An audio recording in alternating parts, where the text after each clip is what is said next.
So, good evening, good afternoon, wherever you are, and welcome to this Mindfulness Center of Excellence Let's Talk About webinar. And I'm here this evening with a colleague and friend, Mateus Romero, live from Sao Paulo in Brazil, and we're going to be talking about playfulness. And this topic seems particularly relevant this week because here in the UK, it's Arts and Health Week. And people are showcasing all sorts of amazing projects where arts and health have been mixed in order to help people heal, help people to find quality of life when they're stuck with chronic illness.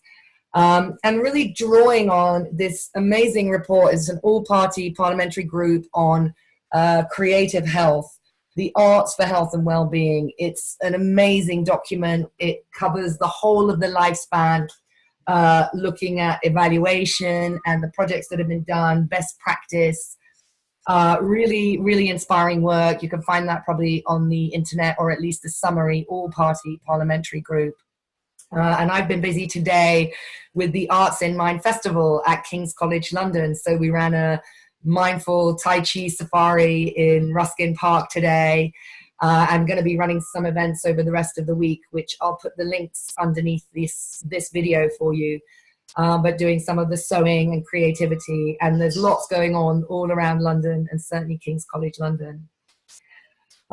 So my journey kind of into the creativity and the mindfulness link was really probably actually when I went for my interview to be a clinical psychologist. And I remember one of the interview questions was, do you think that clinical psychology is creativity?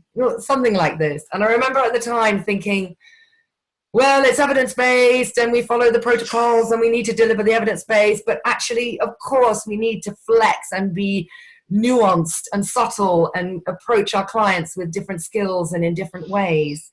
And so always in my mind, there's been this balance between the scientific and the kind of standardized ways of doing things, and then something that's very much more in the moment, responsive, creative, requiring more of the therapist, of themselves in the room. And, you know, the balance that we need to strike with that. And so then as I've come into the mindfulness work, that's also been something that's inspired me because I've been working with groups, those who struggle to do standard practices, and we need to be creative and move the body to help these guys. And so in a number of trips to Brazil, I connected with Mateus, and his partner Clarissa, who's also in the creative world, a dancer and choreographer.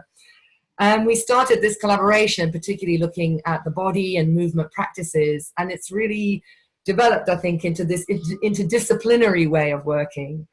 And we wanted to kind of dialogue about that with you guys this evening. So I'll pass over to Mateus. I'll let him give you a little bit of context, background, what he kind of brings to the table, and then we'll sort of start a dialogue looking at mindfulness, the distinctions, where the creativity fits, how it fits with the teaching process, and get some debate going. So warm welcome, Mateus. Welcome all the way from Brazil. Hello, I'm really happy to be here. Of course, my English will be kind of in this Indian accent, but I'm from Brazil, and I'll talk a little bit more slow. But I hope that you understand me.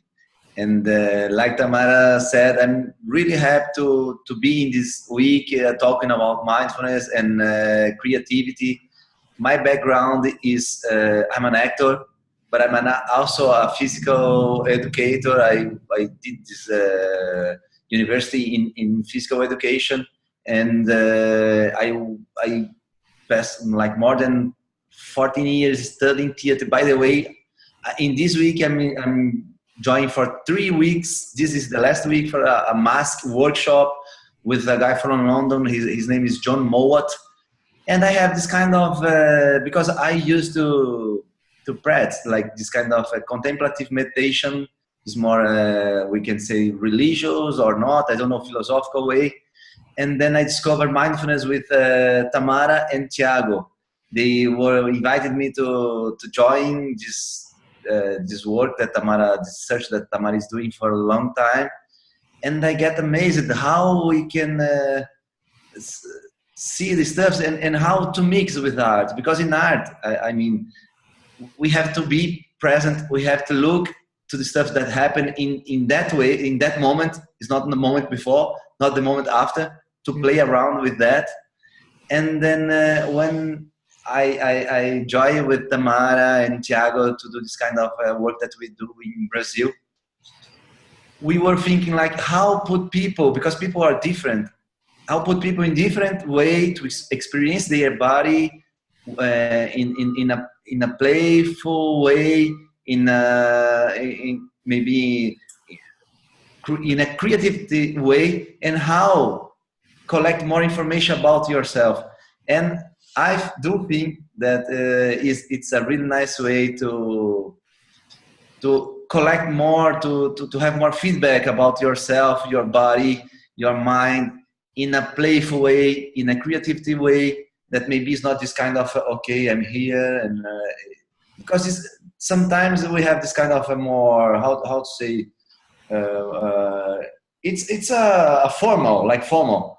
It's important, of course, but how to find other possibility to collect more information about yourself. Yeah. And then this is kind of is exciting me, and also provoking me to find more way to share with people how we can have more feedback about our body, about our mind, in a playful way. Yeah, I think it's that. I don't know if I was that clear, and talking in English I get something sometimes. Listen, please be assured that your English is, of course, much better than my Portuguese. You know, it's perfect. It's perfect. And I think what you're saying there, which I like, is this idea about an element of the mindfulness practice is this gathering data, gathering more information. Yeah. And so when we talk about slowing down and pausing, that's the function, isn't it? The function of the pause is to open the possibility to see more what's going on in that moment. And also, the creative practices encourage this, and maybe you can think of some examples from your own work. And also, for example, because when we do our formal practice, it's like alone, maybe lie down. But when we play around, we have more people. Maybe we get together, get far away, and then we can like you said, get more data about how I behave when I get close to someone, when I get far away. If I have a rhythm to walk, if I walk in another rhythm, how does it work for my body? What kind of data I collect from this kind of experience? Yes, and we can maybe reflect, you know, this idea that when we're in, particularly if we're doing a body work or more like a Tai Chi class or an improv class, there's this invitation for the bodies to meet, isn't it? So we're creating relational space. And I suppose we often make jokes about the differences in England versus Brazil, to how the body and the relational space is managed because there are these cultural differences. I mean, you've been traveling a lot in the world, including England and in Scandinavia. Can you comment a bit? What do you see about how bodies relate to each other? Maybe that's a cultural difference. Yeah, it's nice that you talk about that, because I saw some kind of TED, and the woman was saying about the language, how the difference of the language put us in different way of behave. For example, in some language they say bridge is a female stuff, and then they say, oh, so lovely bridge. They use like more female quality to that. And some language it's like a male bridge. It's male, and then they say, yeah, it's a really long bridge. It's a really strong bridge.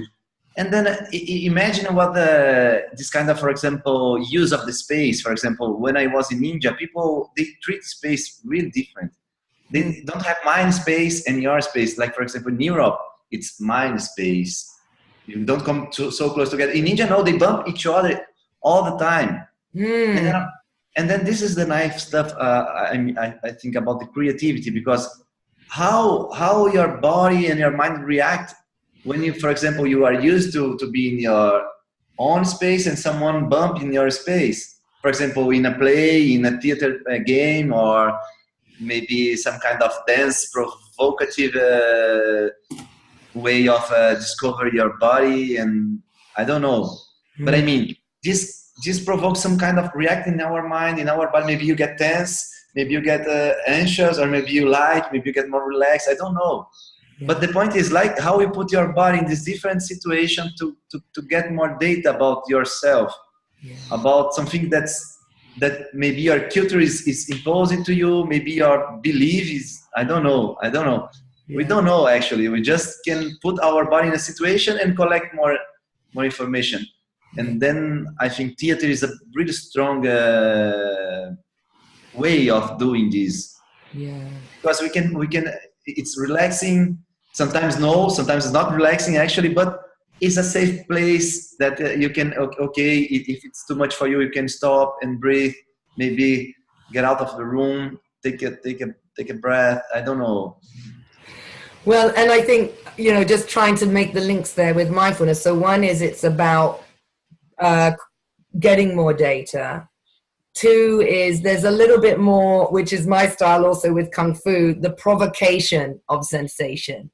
We provoke some reactions a little bit by pushing the body into things that it might not normally do, or expressive ways that may not be the first level of expression. It's more of an exploration, something that grows and builds.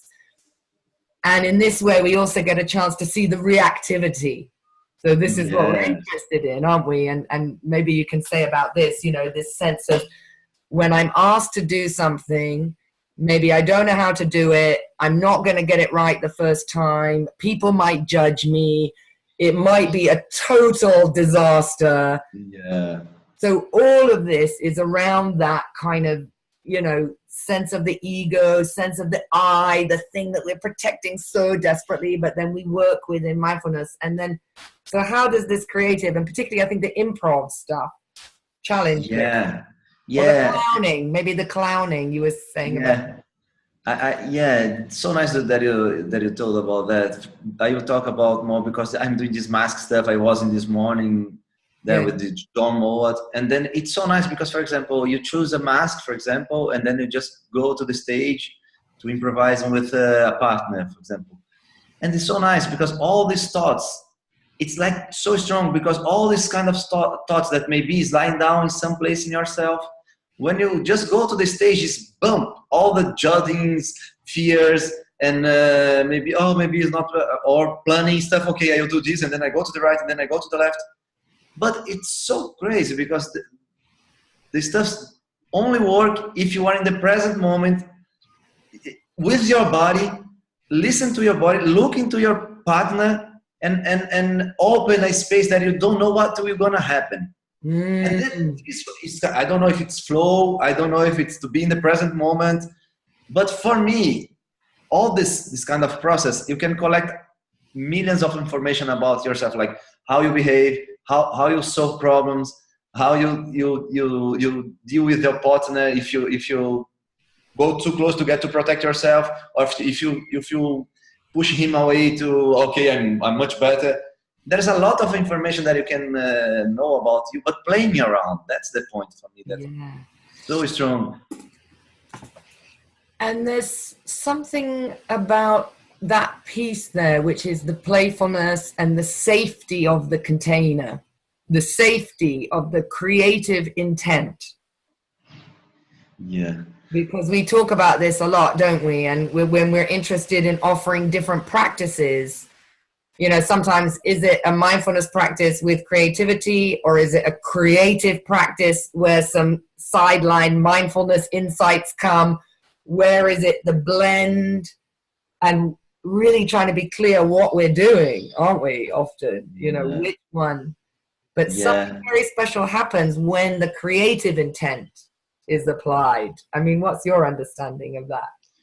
I completely agree with you. Actually, it depends on the intention. Because, for example, if I'm doing this theater work, my intention is like to be aware of my presence at the stage. But if I'm using this kind of tool, let's say that way, to training like a mindful exercise, I will use with another way. I'm not pushing this limit to, okay, you're not a performer, you know, but maybe you can experience this kind of feeling to be watched, to be play around with improvising and see what's going on. And but the main point is more collecting that data about yourself, and then and like you said, maybe provoking a little bit to put you in the different situation and see what kind of monkey is coming on, and maybe because I just think this is so strong, because the formal practice, they are powerful, but I don't know, for me the mind can trick you, because okay, Yeah. I'm Yes. used to this, yes, I'm just observing, but you know what, there is a lot of stuff laid down in your, we have like bodies with organs and muscles and and liquids and heart bumping. We are alive, you know. Yeah. And somehow, I don't know, when we stop here and say just, okay, let's observe. Yes, I was doing this for like I started to do meditation in '94, and then I will finding mindfulness with you and Tiago in to 2014. But I have an insight. Maybe I didn't do meditation Yeah. because maybe my attention wasn't there. I Yeah. was in this kind of topo and thinking, yes, I'm experiencing this states of mind, and then yes, I don't eat meat. I'm just so nice people. I'm a peaceful people. You know what? It's kind of just, yes, I'm so peaceful, but inside this kind of burning, Yes. a lot of fear, a lot of vulnerability that I don't know how to manage, and I don't know how to also to hit. Yeah. And maybe that description, you know, the body, the muscles, and something we're interested now is more the fascia, aren't we? Yeah, This network. It's the whole body network, which my intuition is that this is the body consciousness, or something around the fascia or the electrical signals is that version of what the brain and the neurons does that some people can very naturally tune into. And some people are really preferring to use this data as they're learning.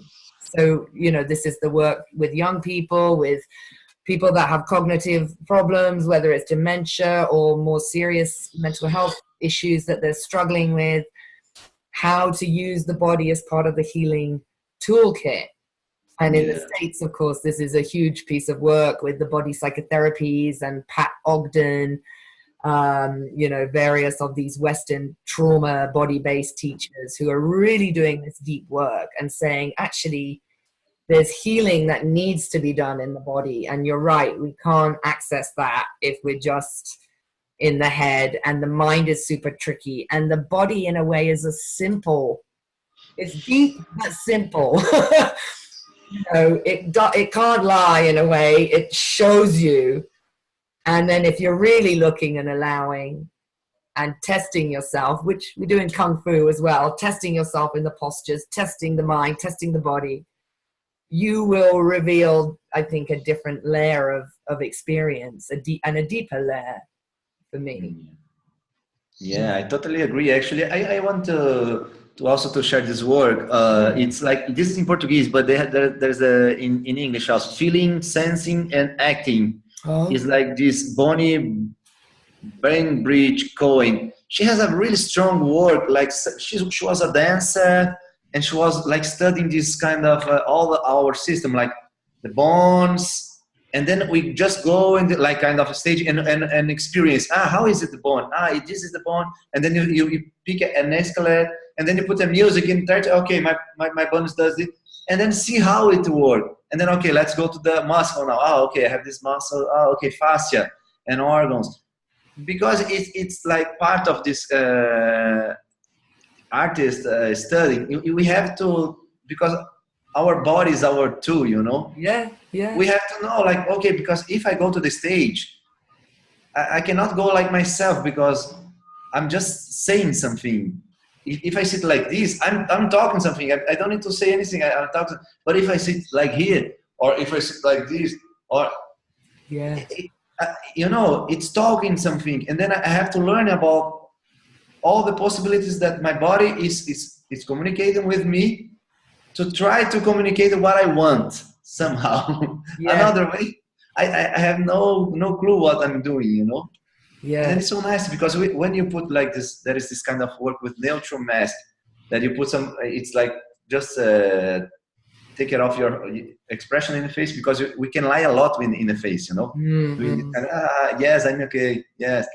But when you do this, your body just pump out, you know. You see all the micro movement, like in the finger, or maybe, oh, you feel that, oh, maybe my shoulder, I have some, oh, what's going on here? And then you can listen and do this kind of talking body that talk with the mind, that talk with the body, and you collect data and say, oh, maybe I have some, it's fear, maybe. I don't know what it is, but maybe it's fear, maybe it's, I want to be so beautiful and nice that I have to pretend this. I don't know, but we can be in touch with this and collect more data, more information, experience different possibilities, and in my way of view, just get our life more rich. Well, and I think there's a real link there between, you know, if you're practicing mindfulness as an actor, then your capacity to do this will be better. And if you're being creative as a mindfulness teacher, then your capacity to be a mindfulness teacher will be enhanced, particularly if you're creative through the body, through the movements, because you're getting this amplification. The creative people are getting the amplification from the attention training, and the mindfulness people are getting the amplification because they're provoking the system and they're being a bit more embodied and a little bit more active in the engagement with the system under, you know, mild stress. Let's say you have to go on the stage. I know some people would really fear that, but you know, when we're playing with our mindfulness teachers in Brazil, you know, the intention is to not make them uncomfortable and have panic attacks, but to invite them to use this as an opportunity, it is a safe opportunity. And we'll get to that in a minute, because that's been really a key learning as well for me. But it's this place for them to see, if it is uncomfortable, what's going on with that? If it's easy and pleasurable, what's that like? If you meet some of your mind, oh my God, I'm not good enough, everybody's looking, how do you work with that? Because these are all the tasks that you need to do when you're teaching mindfulness and supporting other people to manage distressing situations, uncomfortable situations. And one thing you said earlier, which I think is really relevant, is the sitting with the uncertainty. So when you spoke about coming onto the stage and that trusting and the letting go and the being present, I was reminded of the Gregory Kramer insight dialogue practice, which I think is pause, drop into the body, trust what emerges, trust emergence. You will find the right thing to say. You don't need to plan what to say. You'll find the right thing, you know, really trusting in that. And it sort of reminds me of that a little bit. But what you need to do then is you also need to be able to go, I don't know what's coming. Yeah, but this frightening, you know, especially if we have this kind of proud or this kind of mind that want to, okay, I have a plan, and it's amazing, you know, because I have this kind of stuff as well. When I go to the stage, and then I'm a little bit proud, and also I have this kind of planning. Okay, I will do that, go there and show how it does, and then doesn't work, you know. It's crap. Yeah. But when the people just go there, be present, because you feel that it's crazy. Because in the theater you see that when people go there and then they get like a lot of fear or planning, the energy goes. It's kind of. But if the person just get present, it's an energy that flows. It's crazy. Something open, and this creativity. Like for example, they start to play around. It's funny. It's nice. we want to see more. It's crazy, you know? Yeah. It's crazy. But in this state that you told, you just go there, be present, breathe, relax, and let things happen, you know? Yeah. But frightening us, this, you know? But this is real life, I think so. Yeah. Because, And the being with the not knowing. I mean, in mindfulness, this is one of our key tasks, isn't it? To be open to allowing things to emerge. And, you know, and I think in our Western world, in our very cognitive world, goals-oriented world, we're not used to this. We want to fix, we want to problem solve. It comes in our conversation when we can't stay silent for more than 2 or 3 seconds because we want to say or do or fix. And they had a performance last night. Unfortunately, I can't remember the lady's name, but she's been the artist in residence at the Institute of Psychiatry, I guess for a period of time. And she was showcasing some performance piece as part of the opening. A commentary, I think the piece is called Unconditional, and it's a reflection on addiction and opioid addiction and experience. And she had sort of different, one was a violin player up on the mezzanine, then she did a piece down here, then there was another guy that you couldn't see, and they sort of did individual pieces and then they joined together. But I mean, that was amazing. But what was the best bit was they finished the sound and then they kind of walked up the mezzanines and sort of disappeared. But they didn't end the piece. So you could feel in the audience this kind of like, yeah, because people were looking around. Is it over? Do we clap? Is it like something like? And that was the most powerful bit of that performance to me, because you could just feel, you know, and then people like, it's done? I don't know. Is it done? Are you? And then eventually, but it was like, I mean, it probably was a minute, but it felt like 20 minutes.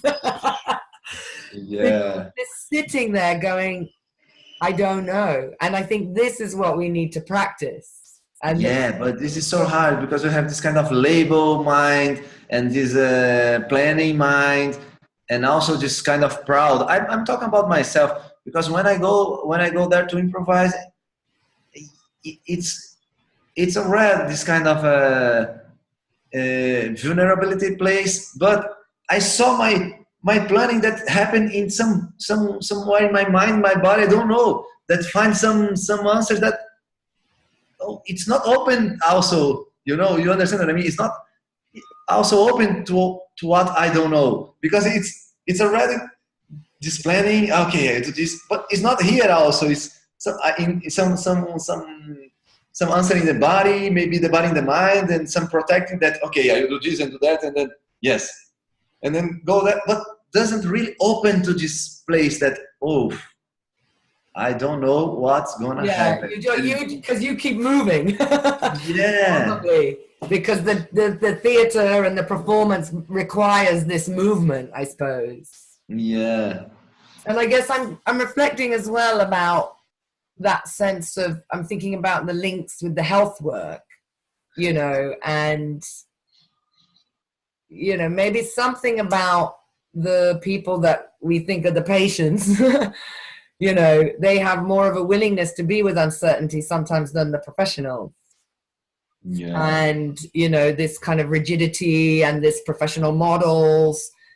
And, you know, much of this work, I think, is creating some challenge in the healthcare community, because it's a totally different way of working.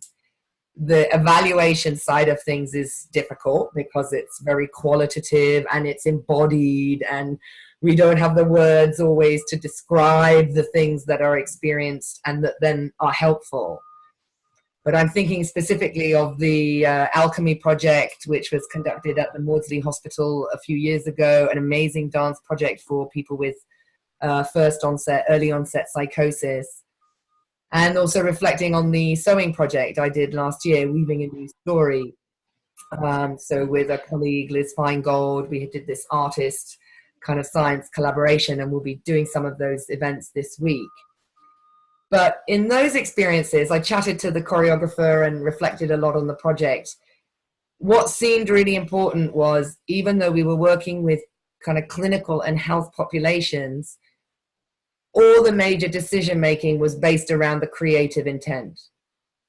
So for the dance project, they were saying to people, look, when you come into the studio, you're an artist and we're preparing for a show. And I don't care anything else really about your story. You know, there's somebody out there to give you some support if you need it, and you can come and go. And, you know, they set it up just beautifully. But they also said, okay, here, we're artists, we're working together, we're a troupe. Everybody has a job, everybody has a role. Okay, maybe someone's got a big role, someone's got a small role, but everybody has a role, and we need to be ready for a show. This, you know. And with the sewing, similarly, there was a few decision points, and it was like we always just said, we're making a quilt. We're making just a beautiful quilt. That's what we're doing. We're creating art. And it somehow seemed that this took care of a lot of the kind of heady, you know, slightly maybe paternalistic, hierarchical, medical model sort of stuff that happens particularly in a crisis. And yet the creative intent was just create, just keep going, create. I don't know if you can comment or reflect or reply to that. You were talking, I was remember about me, because, you know, like I said, I was started to do meditation around 94. Yeah. And then I did theater before. But then I dropped it. I was doing this kind of physical education, and then I got to the theater again in 2004. And the theater was something that kind of helped to heal me, because I have this kind of deep depression. But this changing, I kind of this peaceful guy that doing this kind of oh, I'm nice and peaceful. And when I was doing this kind of searching theater, doing workshops, clown workshop, mask, and different places I was doing searching theater. And this was revealed about me that, oh, maybe I'm not that peaceful guy. Maybe I'm not this so nice, and maybe I have a lot of anger, a lot of sorrow, a lot of stuff inside myself. But when I was going to the stage, only with this men, with perform, I was knowing more about me, and then I was saying, shit, I'm not this kind of monk. I was thinking to be a, how do you say that, monkey? A monk. A monk. Monk, yeah, not monkey. Oh, monkey. A monk. And then I say, oh, I just, you know, I just want to do meditation all day long, and eating nice food, and promoting peace in the world. Not that I don't want that. But there was more about me that I was kind of hiding, and theater was helping me to watch it. And then I can see that theater helped me very much to be health, some kind of to heal myself somehow, because I find a way to express. It's okay to be yourself. It's okay to feel what you feel.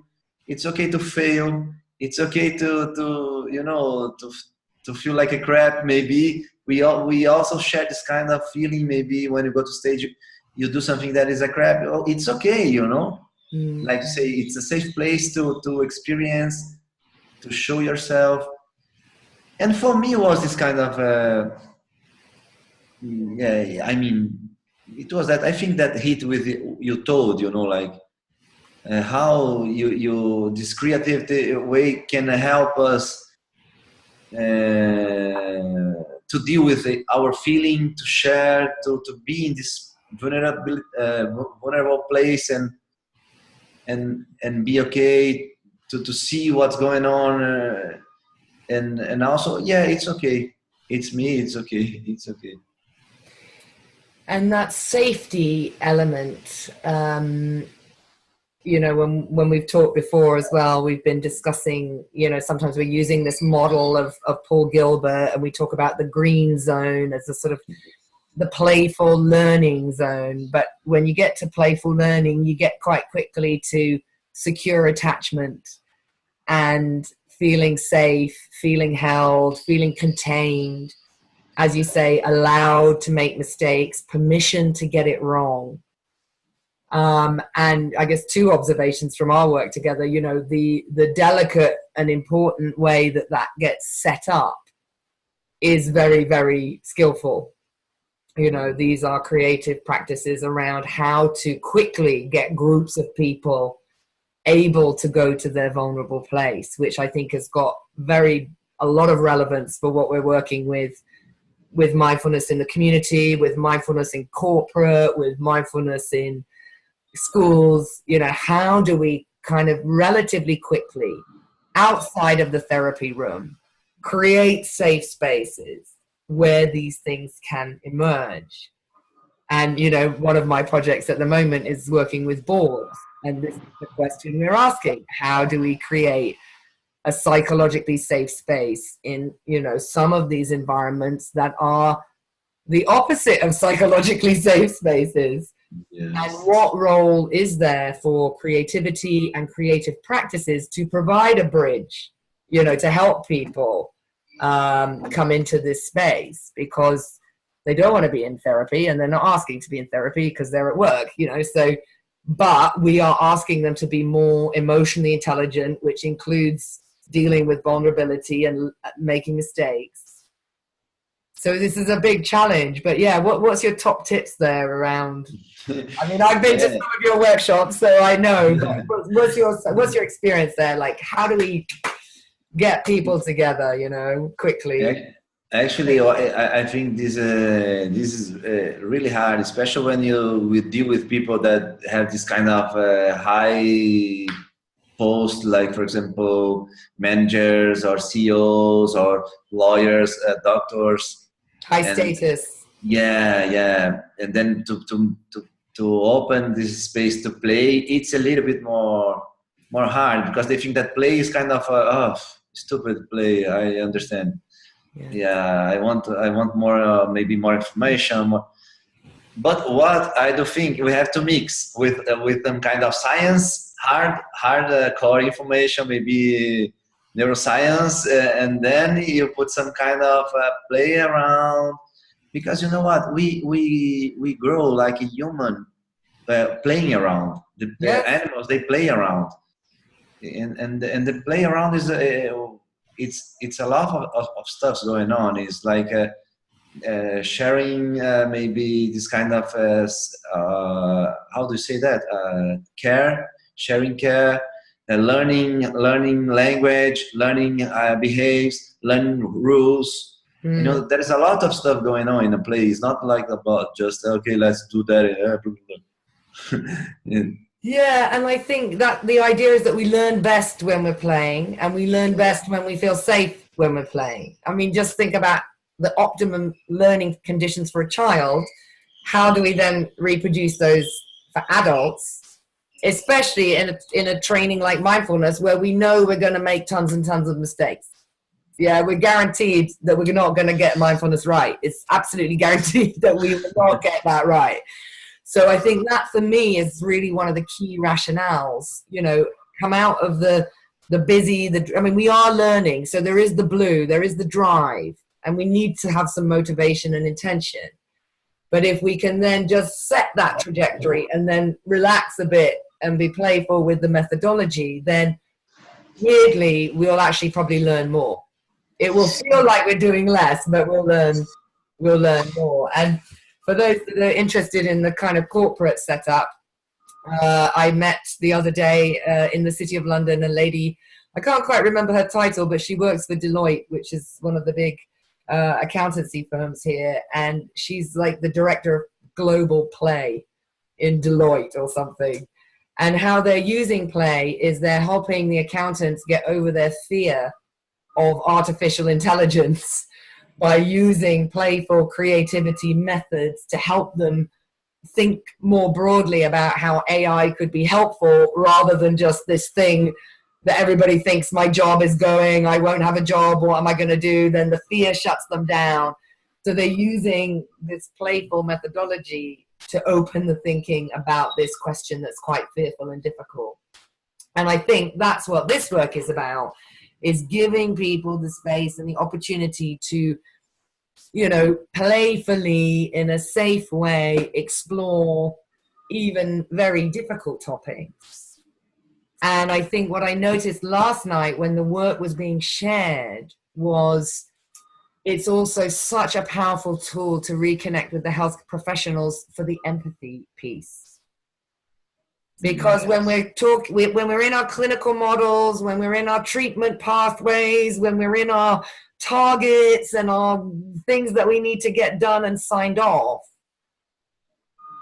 sometimes missing just the listening to what it's like for the person in the hospital unit, coming back to see you again after a relapse, you know, in that vulnerability that we just take for granted sometimes as healthcare professionals, because we're kind of talking about it all the time. But like, you know, I really was reminded of this. What is it like to be in the other side, sharing your bleh? And actually, healthcare professionals, I think, need to be reminded of what that experience is like in order to reconnect with this more human way. Because I guess what people are saying is they're not feeling seen and heard as humans in their treatment process. And it's not anybody's fault. It's just we've got a bunch of stressed out, target-oriented professionals and very, very kind of distressed people, and they're not meeting in the right place. This person's working very hard here. This person wants to be here. They're not meeting. Yeah, you know what you were talking about is like kind of the same when we are in a, for example, improvisation. When you say you watch the person and then you see that her body is doing something, but she's talking another stuff. And then you say, oh, the body and the voice is not matching. And then you have to find this, that is this place that, okay, you are in the present moment. I mean, you are in your body, in the moment, and your voice is also talking what your body is doing. Yes. And then you meet this place that it maybe is this green place that is also safe, that is also more relaxing, releasing, but maybe is a little bit in a vulnerable place. But when you do this, you also release the others, because we have this feeling of belonging, you know. Yes. When someone else, oh, is that? She can release herself. I also can release myself. She has some pain. I also have some pain, you know. Yeah. And then you find this place of I think is like a human place, you know. To be human, we are human, you know. Well, listen, we're sort of roughly coming up to the end of our time here, but, you know, just to kind of recap, I guess, some of the things that we've been talking about are the use of the creative practices to really provide a place where we can gather more data about particularly our bodies, but also our minds and our reactions. And thinking about using creativity as a provocateur for reactivity. If you're doing any kind of performance, especially things like comedy, you know, it's well known that you're bearing your soul to the audience. But, you know, can we be playful with this in the mindfulness work? And something about the bi-directionality. So, you know, you don't have to be a mindful actor, but if you're an actor who studies mindfulness, then maybe this will give you an advantage when you're trying to do some of those data gathering exercises for the intentional performance. Yeah. Or if you're a mindfulness teacher and you've been sitting on your cushion and nothing really is going wrong in your life and you're forgetting what it's like to be reactive and stressed and uncomfortable, then maybe you can come to one of the workshops that we'll be running in Brazil, or maybe some stuff coming up here in the UK in the future. And the intention is to have fun, be playful, but let's go to these places that make us uniquely human, which includes all the icky stuff that we don't want to look at. Paul Gilbert was recently speaking at the Mindful Living show, And I'm trying to maybe find that piece of paper, because you said, you know, he was talking about compassion and action. And it's the compassion, the real compassion is when we can be gentle with the sides of ourselves that we don't like. And I think something in the creative process allows us to get that stuff out and sort of play with it a little bit, not feel judged. And, you know, we can stuff it back in, or we can work with it, or whatever we want to do. Is there anything that you want to add about your work in Brazil, or you want to let people know anything about what you're doing? Sorry, I'm just in the sunlight. I just want to invite you, if you are in Brazil, or if you pretend to come in Brazil. We have a lot of stuff going on with Tamara. We're going to have our third retreat with mindfulness in Arsenal, Serra da Cantareira. It's a place there's a forest over there, so nice place, with just such a nice food. And I think it's that. If you want to come to Brazil, just coming and talk with Tamara, with me, you will be welcome here with us.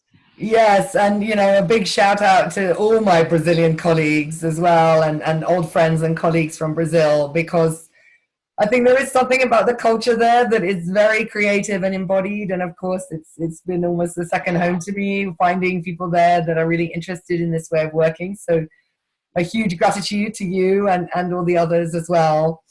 And yeah, so if you're interested on any of the retreats that I'm running, some here in the UK with Psychologies Magazine, with Casa Do Horto in Brazil, you know, the creative part of the program is part of the teaching.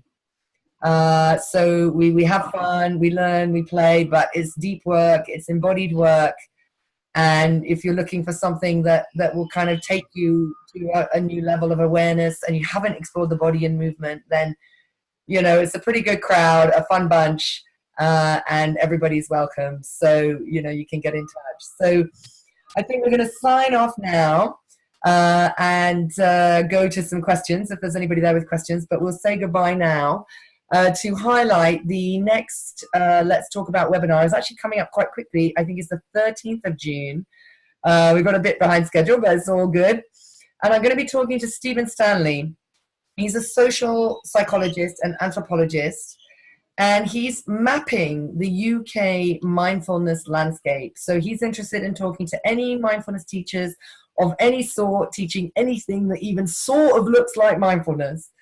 To really try and understand what's happening on the ground in the UK with mindfulness. I'm trying to persuade him that we need to do the same in Brazil, because the richness of the work there is, you know, amplified. People trying all sorts of things with this work. But let's try and understand. So you're welcome to that, and I'll be putting up the Eventbrite for that soon. So I wish you all a great evening and encourage you to your own creativity, your own creative space. Sorry, I'm going in and out of the dark here, but the sun is shining here in the UK. So take care, everybody, and signing off now.